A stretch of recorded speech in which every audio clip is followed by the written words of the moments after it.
சுபமுகூர்த்த பட்டுச் சேலைகளின் மாளிகை திலகராஜ் டெக்ஸ்டைல்ஸ் சிவகாசி. விருதுநகர் மாவட்டத்திலேயே மிக பிரம்மாண்டமான ஜவுளி சாம்ராஜ்யம் நாம சிவகாசி திலகராஜ் டெக்ஸ்டைல்ஸ் தான்.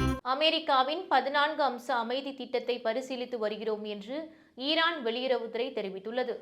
அமெரிக்கா ஈரான் இடையே கடந்த பிப்ரவரி மாதம் இறுதியில் போர் தொடங்கி நடைபெற்று வருகிறது. கடந்த ஏப்ரல் 8ஆம் தேதி இருதரப்பு இடையே போர் நிறுத்தம் அமலுக்கு வந்தது. இந்த சூழலில் போருக்கு நிரந்தர முற்றுப்புள்ளி வைக்க 14 அம்ச அமைதி திட்டத்தை அமெரிக்கா முன்மொழிந்திருக்கிறது. அதன்படி அடுத்த 15 ஆண்டுகளுக்குள் யுரேனியத்தை செறிவூட்டக்கூடாது. தற்போது கையிருப்பில் உள்ள செறிவூட்டப்பட்ட யுரேனியத்தை அமெரிக்காவிடம் வழங்க வேண்டும்.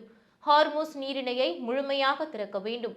மேலும் இந்த நடவடிக்கைகளுக்கு பதிலாக அமெரிக்காவின் பொருளாதார தடையால் முடக்கப்பட்ட ஈரானின் சொத்துகள், நிதி ஆதாரங்கள் விடுவிக்கப்படும் என்பன உள்ளிட்ட 14 அம்ச திட்டத்தை அமெரிக்கா முன்மொழிந்திருக்கிறது.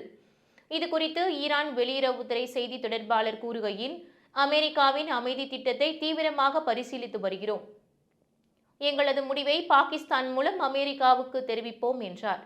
இந்த விவகாரம் தொடர்பாக ஈரான் வெளியுறவுத்துறை அமைச்சர் அப்பாஸ் அராக்சி கூறும்போது, அமெரிக்க உடனான ராஜ்ய ரீதியிலான பேச்சுவார்த்தையில் ஈரானின் கை ஓங்கி இருக்கிறது. நியாயமான அமைதி ஒப்பந்தத்தை மட்டுமே ஏற்றுக்கொள்வோம் என்றார்.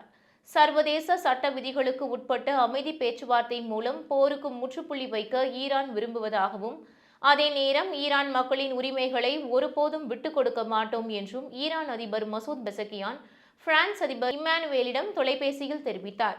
இதனிடையே அமெரிக்க அதிபர் டொனால்ட் ட்ரம்ப் நேற்று கூறும்போது, ஈரானுடன் ஆக்கப்பூர்வமான பேச்சுவார்த்தை நடைபெற்று வருகிறது. அந்த நாட்டுடன் சுமூக உடன்பாடு எட்டப்பட வாய்ப்பிருக்கிறது. 48 மணி நேரத்திற்குள் ஈரான் முடிவு எடுக்க வேண்டும்.